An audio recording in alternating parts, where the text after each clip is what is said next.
From school. He's nice. Grog shook his head. Once again, his daughter had been doing things and not telling him about it in long, winding terms like he did. He missed the days where she told him everything at length, though those were the days he preferred not to remember often, mainly because those involved a lot of valuable items from his younger days accidentally getting destroyed. Meanwhile, Grim rolled his eyes as Amelia defaulted to quick words to not talk to people other than him. If you're wondering why I'm here, my parents told me to come here. Grim replied to Amelia as he pulled off his dark coat to reveal a red shirt with a faded yellow star on it that looked used and worn.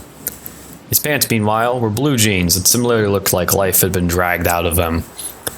Finally, his shoes were dirty and similarly drained Crocs.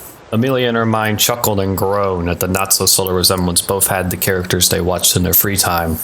In contrast to Grim's well-worn outfit, Amelia was clad in a rather nicely tailored teal and white dress that made it seem like she'd just come back from church rather than school, with teal-green heels that looked like they could double as throwing knives on her feet.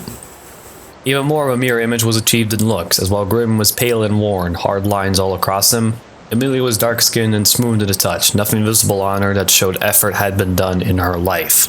Of course, it would be a bad idea to determine the smoothness of her skin due to being, 14. A night?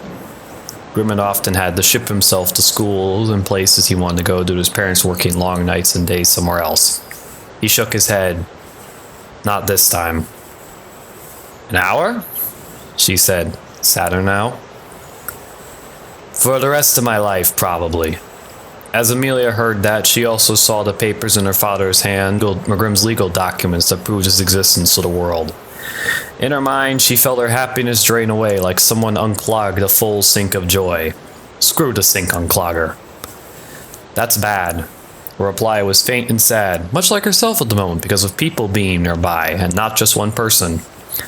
Grog simply shrugged. He'd have time to understand Grim later. For now, he needed to find a place to put these documents after seeing where this conversation went. Someone close the door! You're letting all the heat out! Twyla called from the kitchen, her voice echoing across all sorts of surfaces to reach the front room. Grog obliged by slamming it shut with his hand and calling out that he had done so. As he finished, he sighed and talked to Grim.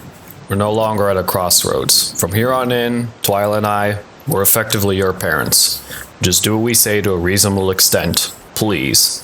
Grim nodded. He had nothing against these people because they had just met. That's the plan, but I'm assuming y'all just might exile me if I don't obey. As he left, Grog shook his head. He wasn't that cruel. Grim noticed and breathed a sigh of relief as Amelia looked at her father, almost spiritually asking if he would actually do that. Based on what he knew just meeting him, Grog probably wasn't going to want to disappoint Amelia.